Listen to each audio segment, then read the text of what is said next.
Student. Hindi के online class में हम आज पढ़ेंगे आपकी पाठ्य पुस्तक वसंत और उसका पाठ है संसार पुस्तक है और भाग 2। इसके पहले हमने इस लेसन को स्टार्ट कर चुका था जो कि आधा हुआ था। आज बचा हुआ जो पोर्शन है उसको हम कंप्लीट करेंगे। तो जैसा मैंने आपको पहले बताया था कि ये जो लेसन है उसे नेहरू जी, जो हमारे देश के पहले प्रधानमंत्री थे, उन्होंने अपनी बेटी इंदिरा गांधी, जो उनकी पुत्री थी, उनके नाम बहुत से पत्र लिखे थे। जब वो मसूरी पढ़ने चली गई थी और नेहरू जी इलाहाबाद में रह गए थे, तब उन लोगों की आपस में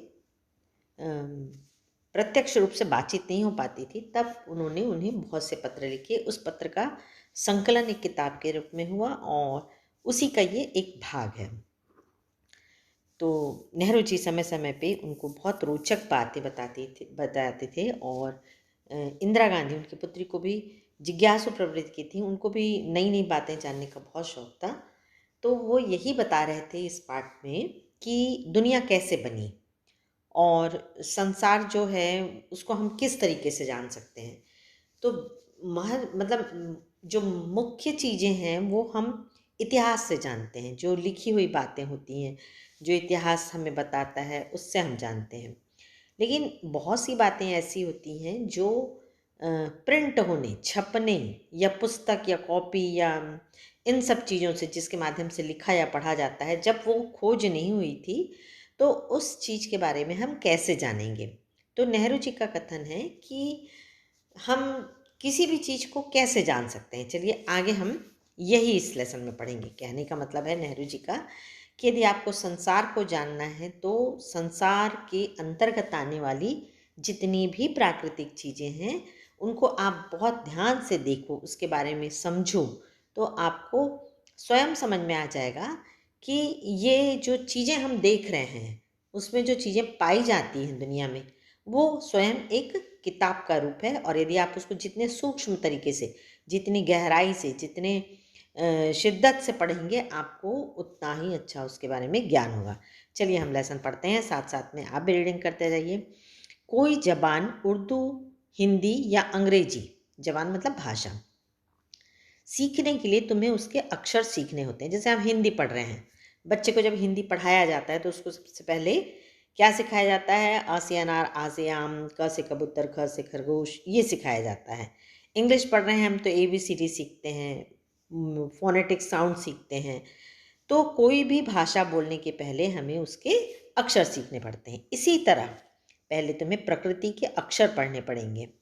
तो यदि हमें प्रकृति को जानना है तो प्रकृति के अक्षर पढ़ना पड़ेगा। मतलब प्रकृति के अंतर्गत आने वाली जितनी भी वस्तुएं, जितनी भी चीज़ें हैं, उनको हमें ध्यान से पढ़ना पड़ेगा। तभी तुम उसकी कहानी उसके पत्थरों और चट्टानों की किताब से पढ़ सकोगी। तो पत्थर और चट्टान कैसे बनते हैं? एक पत्थर छोटा भी होता है, पत्थर बहुत बड़ा भी होता है, चट्टान होती है। लेकिन कभी कल्पना करें आपकी किसी किसी जगह बहुत चट्टान होती है, पहाड़ होते हैं, और कोई कोई पूरा मैदानी भाग होता है, समतल होता है। ऐसा क्यों होता है कि सब जगह चट्टान क्यों नहीं है, सब जगह पत्थर क्यों नहीं है, सब जगह समतल क्यों नहीं है, या सब जगह समुद्र क्यों नहीं है? तो इसको आप जितनी गहराई से समझोगे उतना ही आपको समझ में आएगा। शायद अब भी तुम उसे थोड़ा थोड़ा पढ़ना जानती हो। जब तुम कोई छोटा सा गोल चमकीला रोड़ा देखती हो, गोल चमकीला रोड़ा मतलब पत्थर को, तो क्या वह तुम्हें कुछ नहीं बतलाता? पत्थर भी कई प्रकार के होते हैं। जैसे हम सड़क में जो पड़ा हुआ पत्थर रहता है वो खुरदुरा रहता है, नॉर्मल पत्थर जो होते हैं वो पाए जाते हैं। लेकिन यदि हम समुद्र या नदी में जाते हैं तो पत्थर कैसा दिखाई देता है? साफ सुथरा और बहुत चिकना होता है। कारण क्या होता है? पानी की मार से वो घिसता जाता है और वो क्या हो जाता है? चिकना हो जाता है। तो नेहरू जी वही बताते हैं कि जब गोल चमकीला पत्थर देखते हो तो उसके बारे में तुमको स्वयं समझ में आ जाता है। इतना तो आप भी बहुत, मतलब जब कभी भी देखते होगे तो आप बता सकते हो कि ये सड़क वाला पत्थर है और ये नदी के पास पाए जाने वाला पत्थर है। और नदी के पास क्यों होता है ऐसा? क्योंकि वो पानी से रगड़ रगड़ के घिस घिस के चमकीला और चिकना हो जाता है। ये कैसे गोल, चिकना और चमकीला हो गया? और उसके खुरदुरे किनारे या कोने क्या हुए? तो जब हम सड़क के पत्थर देखते हैं तो क्या रहते हैं? रफ रहते हैं, काफ़ी खुरदुरे रहते हैं, नोकीले रहते हैं। और समुद्र के कैसे रहते हैं? गोल और चिकने रहते हैं। यह गोल चिकने रोड़े की तरह बिल्कुल नहीं होता। फिर यह रोड़ा कैसे इतना चमकीला, चिकना और गोल हो गया? तो वही प्रश्न उठ रहा है कि ये कैसे गोल, चिकना और चमकीला हो गया। अगर तुम्हारी आंखें देखें और कान सुने तो तुम उसी के मुंह से उसकी कहानी सुन सकती हो। तो हम अपनी आंखों से और कान से उसके बारे में जान सकते हैं कि कैसे ये गोल और चिकना हुआ। वह तुमसे कहेगा कि एक समय जिसे शायद तुम बहुत दिन गुजरे हों, वह भी एक चट्टान का टुकड़ा था। तो कैसा था वो? चट्टान का एक टुकड़ा था, ठीक उसी टुकड़े की तरह जिसमें किनारे और कोने थे, जैसे बाकी पत्थर होते हैं जिसे तुम बड़ी चट्टान से तोड़ती हो। तो जब चट्टान टूटती, पानी की मार से जब टूटती है तो छोटे छोटे पत्थर हो जाते हैं और वो यहाँ वहाँ बिखर जाते हैं और उसके कोने वैसे ही रफ रहते हैं। शायद वह किसी पहाड़ के दामन में पड़ा रहा, तब पानी आया और उसे बहाकर छोटी घाटी तक ले गया। अब क्या हुआ? वो पत्थर जो टूटा था वो घाटी में पड़ा था, लेकिन जब बारिश आई तो क्या हुआ? वो बह के कहाँ चला गया? पहाड़ से पानी आया और उसे बहाकर छोटी घाटी तक ले गया। वहाँ से एक पहाड़ी नाले ने ढकेल कर, अब पहाड़ों में छोटे छोटे नाले भी होते हैं, तो वो बहाकर कहाँ पहुँचा दिया? दरिया में। उसे छोटे से दरिया में पहुँचा दिया। दरिया मतलब नदी में। इस छोटे से दरिया से वह बड़े दरिया में पहुँचा। अब वो छोटी नदी में तैरते तैरते पानी से घिसते घिसते कहाँ पहुँच गया? बड़ी नदी में। इस बीच वह दरिया के पेंदे में लुढ़कता रहा। पेंदे मतलब एकदम तली में।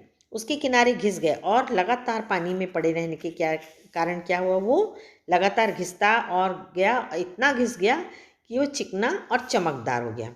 इस तरह वह कंकड़ बना जो तुम्हारे सामने है। अब वो बड़ा सा जो पत्थर, देखिए कितने अच्छे से नेहरू जी ने समझाया है कि कोई भी चट्टान जब टूटती है तो वो टूट के कहाँ पहुँच जाती है? छोटा सा पत्थर बन जाता है, नुकीला खुरदुरा रहता है।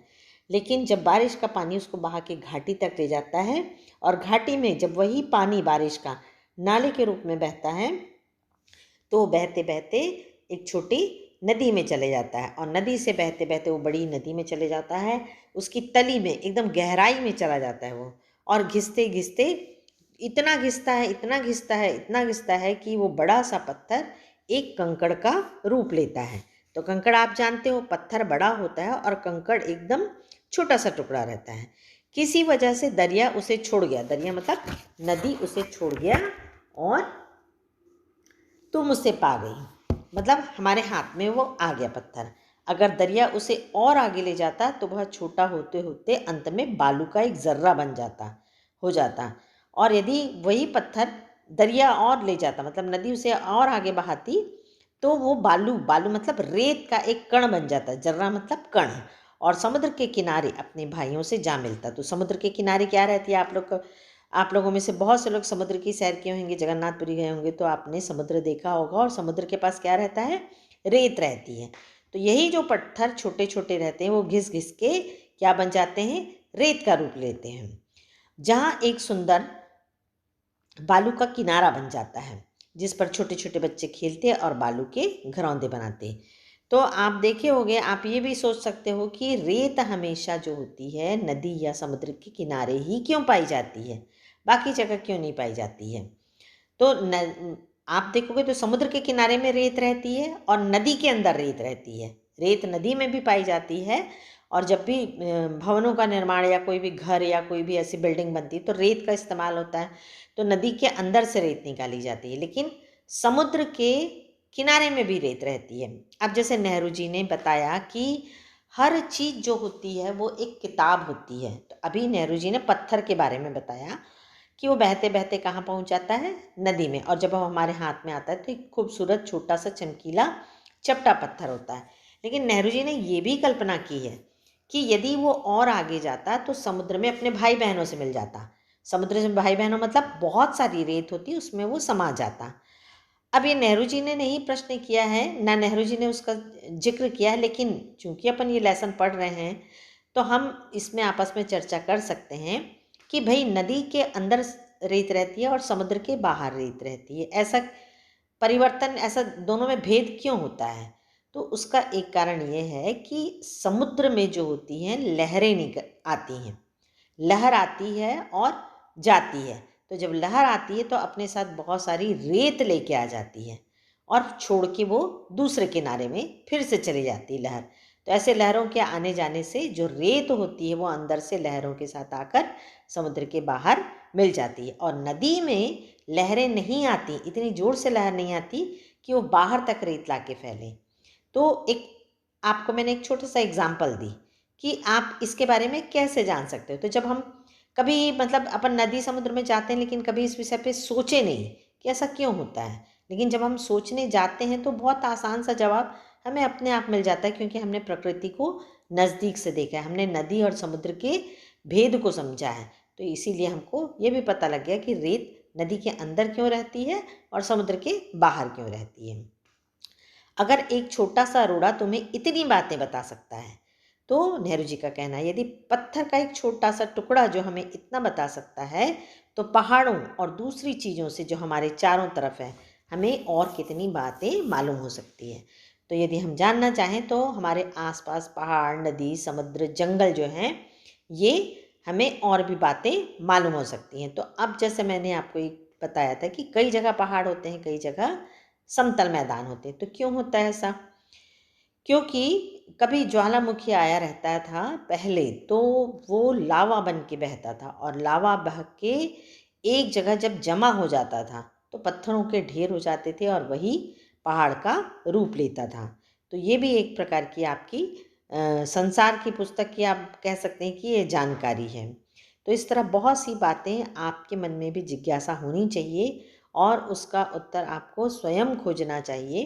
तो इस लेसन से हमें यही, नेहरू जी के पत्रों से हमें यही समझ में आया, यही मैसेज मिला कि ज़रूरी नहीं है कि जो लिखा हुआ रिकॉर्ड है उसी से हम अपना ज्ञान बढ़ाएं। बहुत सारी ऐसी चीज़ें होती हैं जिनको देखने से, जिनको समझने से हमें प्रकृति का और संसार के बारे में पता लगता है, लेकिन उसके लिए हमें जिज्ञासा होनी चाहिए। तो ये लेसन हमारा यहाँ ख़त्म हो गया, और इसको आप अच्छे से रीडिंग करेंगे और आगे इसके बाद हम इसका क्वेश्चन आंसर शब्दार्थ करेंगे। Thank you.